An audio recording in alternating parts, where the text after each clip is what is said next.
Good morning, all of you. I welcome you all to Ansarkari, and I hope that you all must be doing super great. So, in this video, we are going to take up 3 newspapers, and today we have a lot of important articles and topics to be discussed.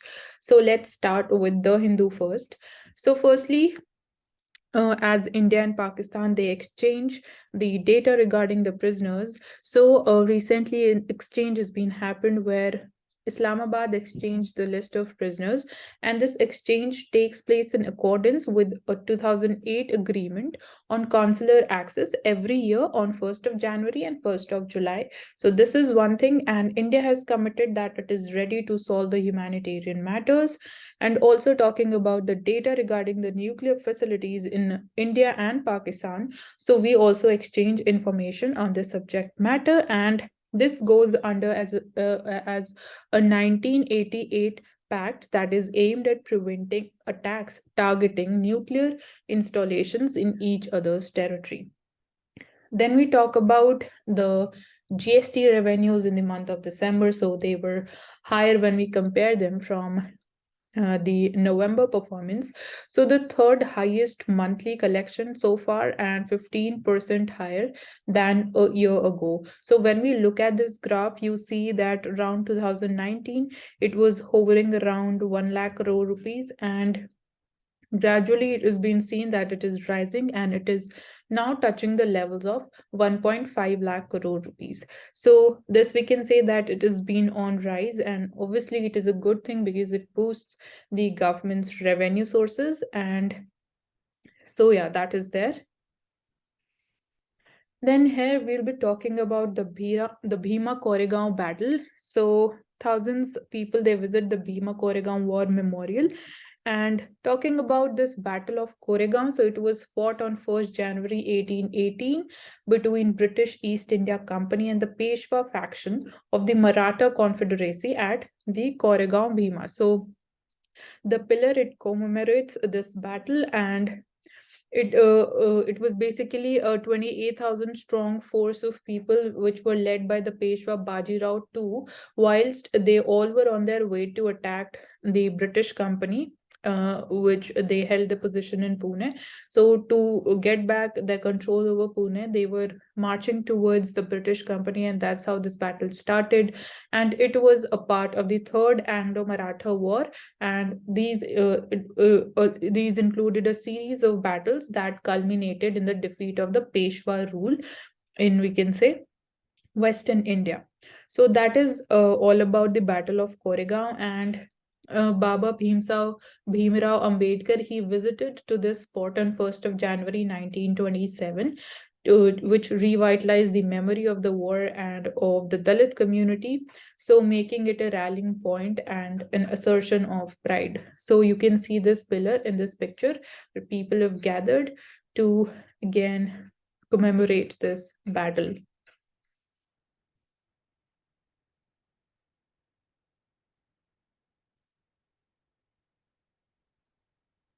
Then from the editorial page, this article is extremely important because it is focusing upon multipolarity and what can be the different forms of multipolar world, and it is talking about specifically the Asian century and then what are the challenges regarding multipolarity for India.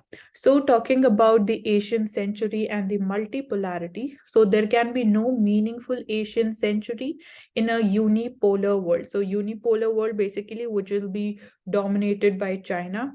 And talking about then what are the other alternatives to a unipolar world, there is the option of multipolar world where Russia, China, Japan, India, and other smaller powers, they will be asserting themselves on the global stage. So that would be, we can say, a multipolar world order specifically in the Asian continent. And the other alternative is then it'll be either dominated by China. So Asia would be dominated by China. But again, India would be having several challenges if China would be dominating Asia, and it is clear that China dominated Asia won't serve India's geopolitical interests. So this is very clear.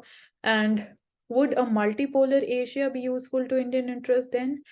So the answer is not necessarily. And a multipolar world or Asia with new and shifting alliances, formal, informal, secret, open, and in between pacts, and competing coalitions vying for dominance will invariably take away from the relative stability of the current world order, where the power of US is on decline and that of China is still on rise. So why did I say that a multipolar Asia would not, it is possible that it might not be beneficial for the Indian interest, because then it would lead to disruption of the current global order and it would lead to instability. So that is there. And when talking about the multipolarity, is it is being desirable in theory, and what kind of multipolarity are we seeing the emergence of right now? So for India, multipolarity that we favor is the one that is based on the rule of law or the peaceful coexistence, and which respects the sovereignty and the territorial integrity of all the countries, and resolution of international disputes through peaceful negotiations, and also favors free and open access for all the global commons. So this is our, we can say, our way of looking at what is multipolarity for India. So you should be knowing this. And talking about the other dimensions, so one of the likely implications of a multipolar world in which Asia takes the center stage would be a sharpening of opposition against the current global financial order, obviously, which is dominated by the West right now, and which has dollar based trade and Western payment systems such as SWIFT.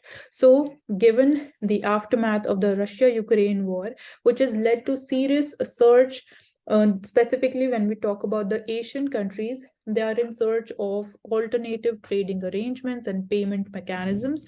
And also in this context, India has come up with watchdog accounts. We are indulging in trade agreements with Russia, which will be basically payments would be done in rupees. So that is there, and India may have issues with dollar based trade, but there is again a question, would it like trading arrangements centered around yuan, which is the China's currency? So that is there. And now we'll be talking about the challenges when we talk about a multipolar world dominated by Asia, and what are the challenges for India. So New Delhi has consistently campaigned for a multipolar world where the key Asian powers, they have place at the high table of international politics. So this is one side that we speak for, and but on the other hand, we believe in a more democratic, orderly, and rules based world order. And we also have a stand where we more favor status quo. So that is there. However, on the one side, we are, speaking and promoting for a multipolar world where the key Asian powers, they have a, we can say, place in the international politics, but on the other side, India also favors maintaining status quo. So that is there. And also, India, it likes a slow, peaceful, and consensual transformation of the system. So, which of course is not what is happening today. So, we obviously do not favor disruptions and sudden changes. So, gradual and peaceful changes is what we aspire for. Then, talking about the second challenge, so New Delhi's biggest fear would be an Asian century without stable multipolarity. So, even in the first challenge, we were talking about a slow and peaceful change. So, we aspire for stable multipolarity and not a disrupted world order, so as to just promote multipolar world. And a multipolar world is going to be a passing phenomenon, which will soon get transformed or converted into a bipolar world that would be dominated by US and China. So for India, a bipolar international system dominated by China and the US is a bad deal, because India, being a next door adversary of China, it could often be the target of Chinese ire. So that is why it is going to be a bad deal if we are going to promote multipolar world, because that is going to be a passing phenomena, that is not going to be something which will get permanent in future, and it would soon transform into a bipolar world that would be dominated by US and China. And China, given it is our neighbor that we share border with. So obviously, India would be having different challenges. And talking about the third challenge, so if a bipolar world leads to great, we can say, power accommodation between US and China, so India's situation could be worse off. This is one possibility which appears distant, but obviously it is one of the possibilities which is very much possible. So this could make India a casualty at the altar of great power politics if US and China they accommodate and they come together. So but how real is this emergence of a China US G2? So when we look at the current dynamics, so more the Ukraine war goes on, the more the US or the West could attempt to choreograph a working relationship with China because China has not fully supported Russia's war efforts, and that could encourage the US to do precisely that, basically focus more upon or coming closer towards China. And we are seeing right now also efforts are being taken by Germany in reaching out to China. So for China, an American offer of accommodation is going to be far, far beneficial for it, which will outweigh the utility of a closer strategic partnership with an embattled Russia. So as we know that Russia and China, or they also share good relations. So for China, there are two options for it. Either it can go ahead with the American offer of accommodation, or it can maintain healthy and it can further strengthen its ties with Russia. So for Russia, obviously going ahead with the American deal would be far, far more beneficial for it. And again, that would have like challenges for India if this becomes a reality. So these are the three main challenges when we talk about promoting a multipolar world order, and talking this specifically in the context of the Asian century. So there is also one more possibility which has been termed in this article as post-Indian South Asia. So what is the idea of a post-Indian South Asia according to the author of this article? So he says a South Asia, which in varying degrees trades with China using yuan, is deeply entrenched in the Belt and Road Initiative projects and its associated debt trap policies, is militarily closer to China. It toes Beijing's line on international issues and maintains just a minimum relationship with India, is how a post-Indian South Asia is going to be. So again, this is we can say one of the possibilities when we talk about the Asian century and how things are going to unfold in future. So summarizing all this, navigating the emergent Asian century is not going to be easy for New Delhi, but being cognizant of its many vagaries and challenges is perhaps a good start.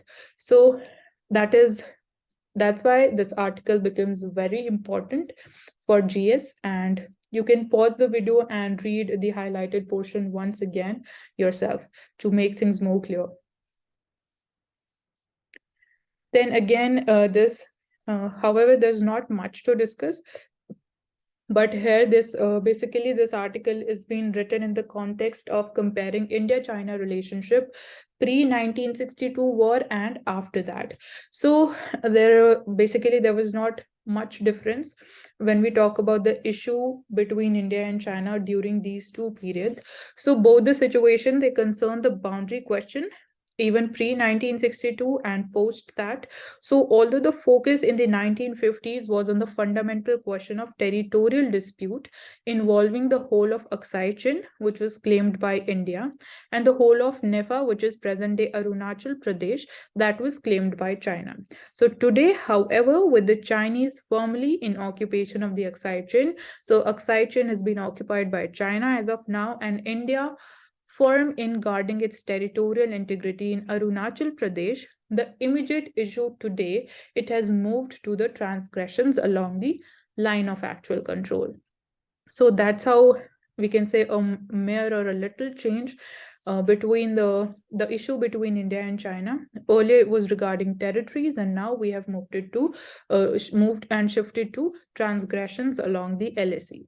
So overall, our Prime Minister he endeavors to engage China in keeping with India's broader world vision of maintaining good neighborly ties and peaceful ties and promoting inclusive growth.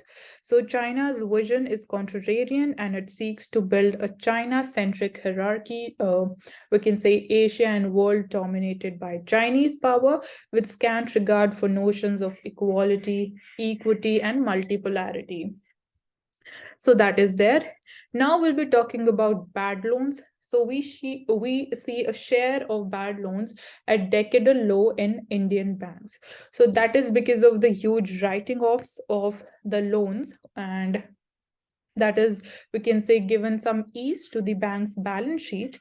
And also we see that the fresh accretion of bad loans has declined. Now we'll be looking at the data that has been provided by the RBI's financial stability report and the report on trend and progress of banking in India. So this first chart, which is showing the graph for the net non-performing assets ratio of all the scheduled commercial banks in September, we see that it has been falling, and it has been falling after reaching the highs of 5.7%, and now it is at 1.3%.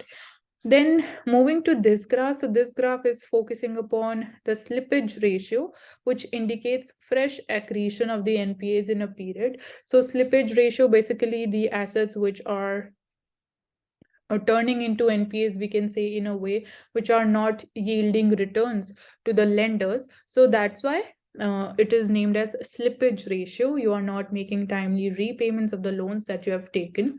So again, we are seeing that slippage ratio has been declining over a period of time, and it stands at 2% in September 2022 for the scheduled commercial banks. Then in this graph, that is chart 6, basically it is showing the sector-wise share of GNPA ratio, that is the gross non-performing assets ratio. So we see that during 2018, industry had the highest share when we talk about the gross non-performing assets ratio, but gradually then it has fallen down and it has reached a level which is now below the agricultural sector's share in the GNPA. So if you are asked which sector has the highest share in the GNPA ratio, so it is agriculture, which is followed by industries, then services sector, and then you have the personal loans. Then talking about the danger of deep fakes. So here we need to understand what are deep fakes and what are the several challenges, and then where lies the solution. So firstly, we'll understand what are deep fakes. So these are digital media, which is can be in the form of video, audio, and images edited and manipulated using artificial intelligence. So it is basically hyper realistic digital falsification. Hyper realistic digital falsification. So deep fakes, they are created to inflict harm on individuals and institutions. So this synthetic media content is referred to as deep fakes. So I hope the meaning is clear, and they can be used to damage reputation, fabricate evidence, defraud the public, and undermine trust in democratic institutions. Then, who are the victims of deep fakes? So, the first case of malicious use of deep fake was detected in pornography. So, where obviously the woman population, the female population is targeted, and they can also be used as an indulgence in antisocial behaviors and saying vile things that they never did. So that is one thing. And then another, they can cause short-term and long-term social harm and accelerate the already declining trust in traditional media. They can act as a powerful tool by a malicious nation state to undermine public safety and create uncertainty. Then they can be used by non-state actors such as insurgent groups and terrorist organizations. So, what is the solution to tackle this problem of deep fakes? So, firstly, we need to promote media literacy efforts to make people more aware. We need to promote meaningful regulations through legislations, which will involve a collaborative discussion with the technology industry, civil society, and policymakers. Then, talking about what can be the steps taken by social media platforms? So they are taking the cognizance of the deepfake issue, and almost all of them have some policy or acceptable terms of use for deepfakes. So accessible technology solutions to detect deepfakes, authenticate the media, and amplify authoritative sources is what is required. And as citizens, so on personal and individual level, we all must take the responsibility to be critical consumers of media on the internet. Think and pause before we share on social media and be part of the solution to this infodemic. So that is all about deepfakes. Then we'll be talking about in detail about bad loans. So a few minutes ago, we've seen how the share of GNPAs has been changing and how they've been declining and what was the reason behind that. Now, has India tided over this problem of bad loans over the problem of non-performing assets? So firstly, there are a lot of details that becomes important for you to understand in this article, and you can see them in red color. So firstly, you should be knowing what is an NPA, what is a bad loan. So a non-performing asset, as the name is self-explanatory, it means a loan or an advance or an asset for which the principal or the interest payments they remain overdue for a period of 90 days. So that's how you classify an asset or a loan into NPA. Then further, NPA are further classified into three categories. We'll discuss them in this article as we understand it gradually. So our finance minister has provided information to the parliament in the winter session of the parliament that banks had written off bad loans worth rupees 10 lakh crores during the last financial years. So this is firstly, it's a huge amount, and then other steps have been taken to formulate a national asset reconstruction company limited to deal with this problem of NPA and trying to revive them once they are sold by the banks to this company, that is NARCL. So what is a bad loan? So a bad loan is that which has not been serviced for a certain period. So for NPA, it is 90 days, and basically the loans under which the people or the organizations who have taken those loans, they are not repaying the amount, they are not repaying the EMIs and the principal, the interest amount back to the banks. So that's how we categorize a loan into a bad loan, and that is the meaning of it. And RBI started taking cognizance of this issue through issuing a master circular in 2009, which started off the journey on NPA recognition. And talking about in the last 5 years, how much have banks had to mark as bad loans? So that we have seen that it was around rupees 10 lakh crores. And what has come back to the banking system? So once we know what is the actual amount of NPAs. So what are the steps taken by banks and how much have been they successful in reviving the value of those NPAs? So loans written off by the scheduled commercial banks during the last 5 financial years, it totaled around rupees 10 lakh crores, and only 1.32 lakh crore rupees have been recovered, which is merely 13% of the total NPAs we can say. So basically it is we can say the easiest solution is to write them off. So banks have done the same, that they have written off loans worth rupees 10 lakh crores from their balance sheets, and that's how they've been able to get rid of this problem of NPAs, and they have like shifted this burden to the asset reconstruction companies. So not only do the banks they take significant haircuts also when it comes to recovering, but the amount to be repaid even after a haircut, that may get delayed.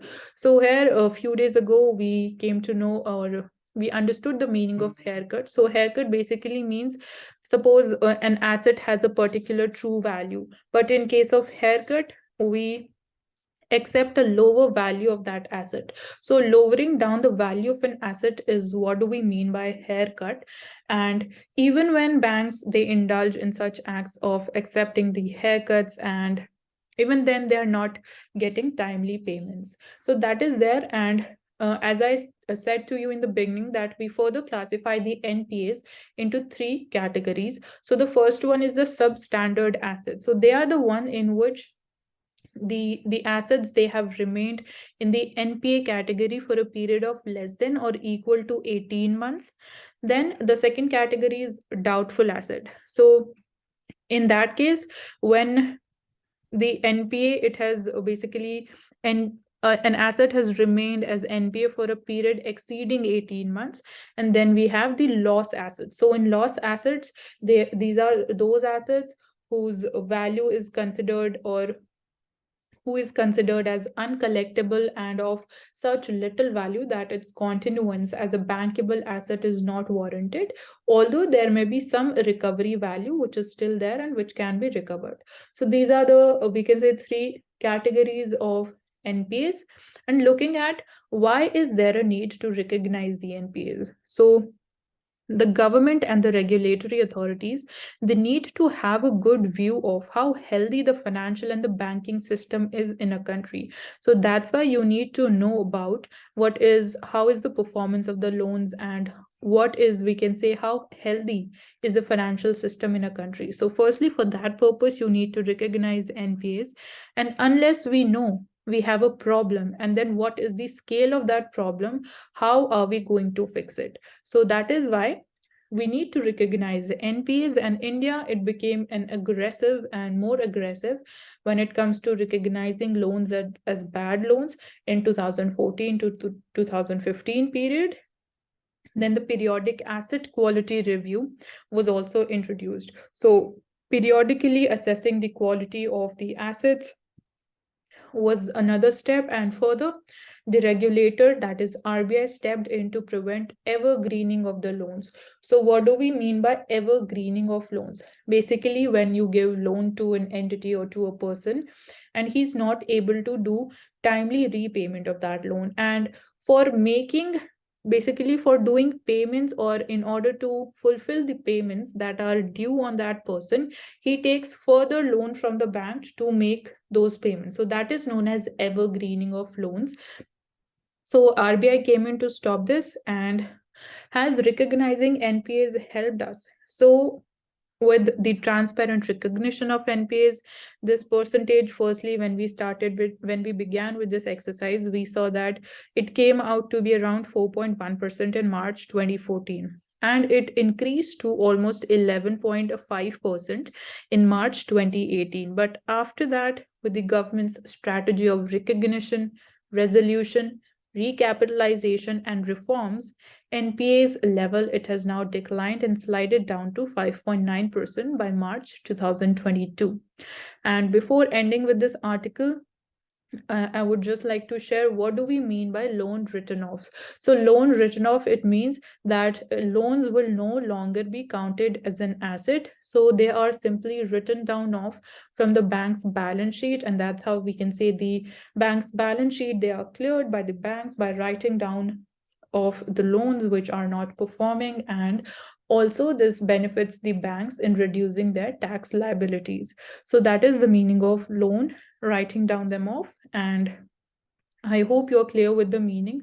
So as I was like emphasizing in between this article also, that this is the best solution, or we can say the easiest solution, or the best solution. This is the easiest solution for the banks to get rid from the NPAs. They just simply write them off, and they are not taking any, we can say, remedial steps in order to revive the value of those NPAs. So if they're writing them down off, it becomes a loss for those banks, because they are not getting something out of that asset.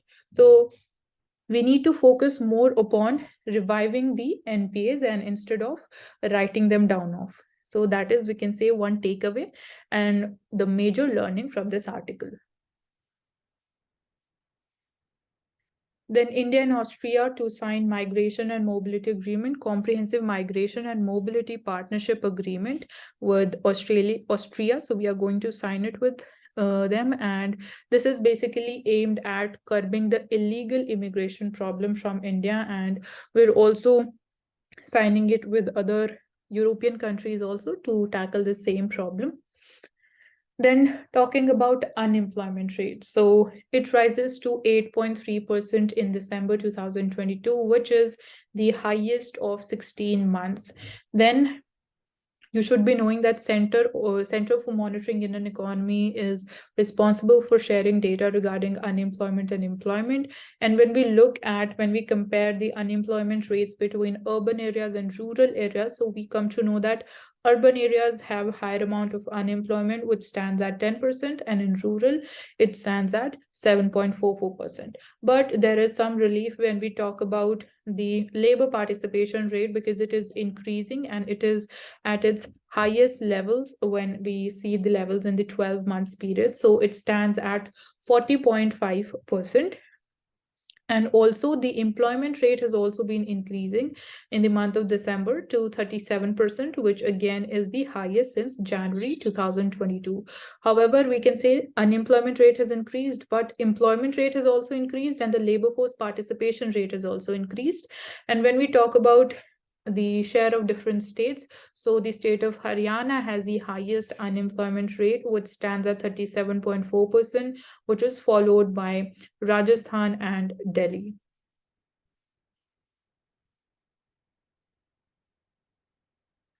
Then talking about the India Science Congress. So Prime Minister is to address the 108th India Science Congress tomorrow. So this is expected to focus on ways to increase the representation of women in STEM fields, that stands for science, technology, engineering, and mathematics. So we are focusing more upon increasing the share and participation of women in these different fields. And this theme for this India Science Congress is Science and Technology for Sustainable Development with Women Empowerment. So the Tribal Science Congress will be held to platform the scientific display of the indigenous ancient knowledge system and practice. Then also ISRO is also going to focus upon areas on scientific exploration missions, technology demonstrations in human spaceflight program Gaganyaan in 2024. Then talking about blue economy and science. So the Earth Sciences Ministry will be focusing upon deep sea missions and technologies to find ways of adding value to India's economy through blue economy. So you should be knowing the meaning of blue economy. So it is an umbrella term which is used for addressing the economic benefits which are derived from larger marine ecosystem. So that is, we can say, blue economy. It is related to water. Then again, we are talking about promotion of millets. So the year 2023 is going to be for promoting millets. So we'll be conducting different food festivals to promote them. We'll be training farmers on millets cultivation and the benefits, their nutritional benefits.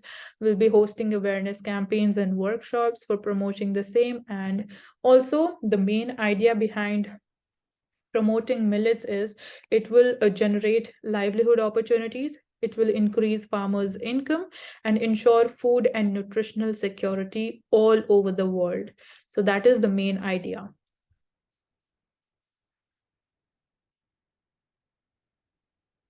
So this is it from The Hindu. Let's take up the Financial Express now.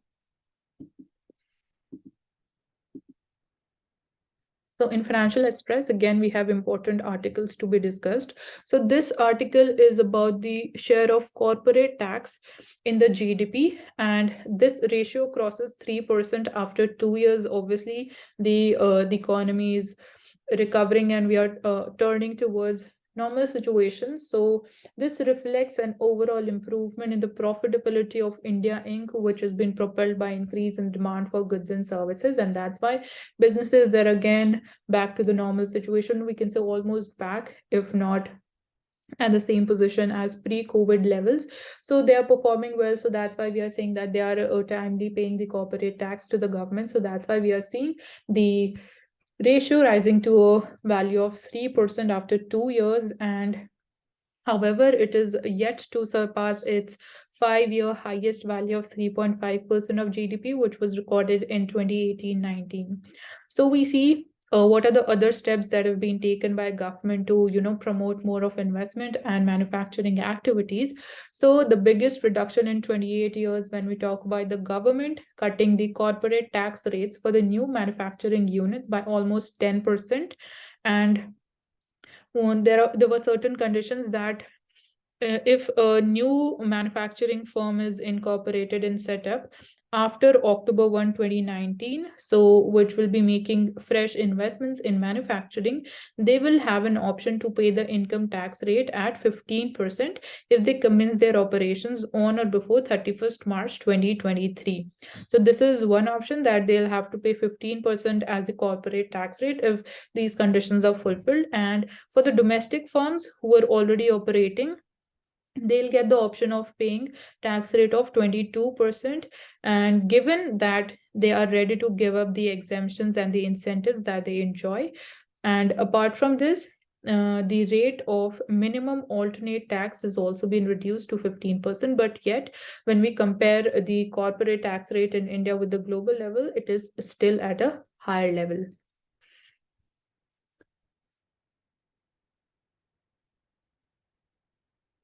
Then from the editorial page, again, this article is extremely important, which is focusing upon investing in human capital, improving the skills of the younger population that we have, so as to reap the benefits from demographic dividend. Otherwise, it can turn into a nightmare. So and there are basically three dimensions that we'll be focusing upon in this article. So let's see what they are going to be. So firstly, we are talking about that by April 14, 2023, it is expected that India is going to herald a watershed moment when will be becoming the most populous country in the world, overtaking China. So currently, India is home to more than 1.39 billion people, and China is home to 1.41 billion people. So we are almost close to overtaking China. And this is as per the United Nations Population Fund that this year we are going to become the most populous country. But there are two, we can say, trends that are being witnessed. On the one side, specifically in the North Indian states, we are seeing baby boom, and which is led by the states of Bihar and Uttar Pradesh.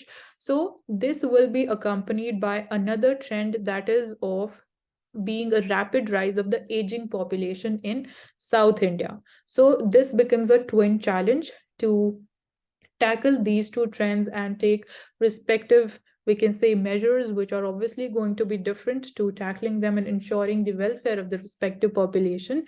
And this is obviously only when we have the right policy framework and right policy mix to tackle this thing. And looking at the data, so India currently has 47% of the population which is below the age of 25. So that is, we can say, the demographic dividend that is there in front of us, and we need to ensure that the young people, they do not pick up, if the young people, they do not pick up the skills that is required or some sort of vocational activities, it will be hard to see how India will ever become a decent middle class society, and whether the dream of being a developed country would be fulfilled or not if we are not moving ahead in skilling the youth population. And also, as per the India Skills Report 2022, it suggests that only 48% of the India's educated youth are employable. So we can say almost half of the educated youth is employable or can be employed, given that they are skilled enough and the skills they match with their the employment or the job that they are aspiring for. So that is there. So India is, we need to tackle with this problem of digital skills gap that exists. And allied with this, there are challenges of poor state of education and healthcare, the nutrition deficit that shows up in extensive stunting and wasting among the children who are tomorrow's workforce. So this is another challenge. And the second aspect, so we discussed about the youth population, the steps that require attention. Now we are talking about the second aspect, which is going to be about the aging population. So that also requires rigorous planning, and India is expected to soon have over 10% of the population who are graying. So problems in terms of employment and the social security, but most of all for their healthcare needs, where the spending is still very low. It stands at 1.5% of the GDP. And the point is that India is aging before becoming a rich country. So, again, this is another concern. So, we have dealt with two things, the youth and the aging population. And the third dimension is we also need to focus upon urban planning. So by 2050, more Indians will be living in urban areas than villages. So we have the problem of urban flooding, as we already we know the case study about Chennai, but India's cities, they are already some of, we can say, biggest, and they're already overburdened in the world. They lack basic and the adequate basic amenities, and for that we require a long-term vision that will decide whether the world's most populous nation tag is going to be a boon or a curse for India. Then there is one more article to be discussed. Okay, so this article is talking about the Digital India Bill. So this bill is in its draft stages as of now, and this will be replacing, once it is passed in the parliament, it will replace the Information Technology Act 2000. So it aims to bring in the new age technology companies like the OTT platforms, the companies in metaverse, social media, e-commerce spaces, firms involved in blockchain technologies, all of these under its ambit with a new set of regulations. And government also aims to make all the tech related platforms open, safe, trusted, and accountable. So that is the main aim, and these are the keywords. So the bill will also, it is reported that it will provide for the creation of a regulator for the digital space, for the digital area and the arena, which will be on similar lines as we have the Telecom Regulatory Authority of India. So now the question comes, why there is a need to replace the IT Act of 2000? Obviously, it's very clear with the arrival of different intermediaries like OTTs and AI-enabled platforms, we need new norms, new set of regulations to deal with them. And with the broader digital ecosystem, we feel the need for updating the regulations that are right now functioning. And we does not the bill right now, that is the IT Act 2000, it does not cover issues like misinformation or fake news on social media. Certain cybersecurity aspects are also missing, and other forms of digital abuse and crimes, and also things related to cryptocurrencies and blockchain technology. So there have also been demands for strict penal and criminal provisions related to data breach and misuse. So again, that are missing, all these things are missing in the IT Act 2000. So that's why we need an updated law on the same. And the IT Act, it was brought when only 0.5% of India's population was online, that was using the internet. And at present, this, we can say, the internet penetration level has reached in the country at 50%. So 50% of the population is now using internet with changed dynamics and things and technology. So we need a new revived bill to deal with all these aspects, and the government is working on regulations that can remain relevant for the next 10 years with scope for amendments from time to time. So obviously technology changes so quickly, so the bill needs to be such that it remains relevant for the coming 10 years and with timely amendments as per the need. Now quickly let's take up the Mint. So in Mint, the article is regarding what are going to be the 5 global crises that are going to be, we can say, in news in the coming year, that is 2023. So the first one, obviously everyone knows, is the Russia-Ukraine war, and it does not seem that it is going to end soon. So that is there. And the second one is going to be the Afghanistan's humanitarian crisis. Since the takeover by Taliban there, so the country has been hit by droughts and earthquakes, and talking about the scale of the crisis, so it is staggering. 3.5 million Afghans, they've been displaced, and 24 million, they are in need of humanitarian assistance. Then also we know that draconian social conducts that have shut the access to higher education for the women, and Also, the Taliban regime, it has reinstated floggings, public executions.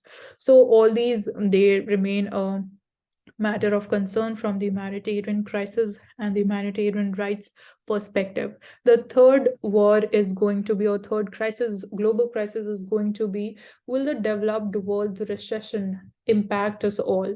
So the chief of IMF has indicated that much of the Eurozone will be headed for recession, partly as a result of a crippling cost of living crisis induced by Russia's energy war. So is this recession going to impact India, the developing countries? So, and obviously it is going to hit the export growth given we have a recession. The fourth global crisis is going to be regarding the Taiwan region. So, will Taiwan become a flashpoint in 2023 or not? So, Beijing has launched a series of provocative military exercises across the Taiwan Strait. So, things are, we can say, they're not stable in this region. With, we can say that Taiwan also played in host to the US speaker also. Then we see that US announced billions in military aid to Taipei, that is Taiwan. And so that's how the dynamics are changing. The fifth global crisis is going to be how the US China technology war will shape up. So, Washington has unveiled sweeping curbs on the advanced technology exports to Chinese companies in October. So, we can say there are sanctions being put on by the USA. So, these are going to be the five global crises that we are going to see in 2023. So that's all for today. I hope you have understood all the key points that we have discussed today, because there were a lot of important articles. And thank you for joining on Sarkari. You'll get the PDF link in the description box, but do not forget to subscribe to our channel, hit the like button, and share this video as much as possible with your friends and families. And thank you so much.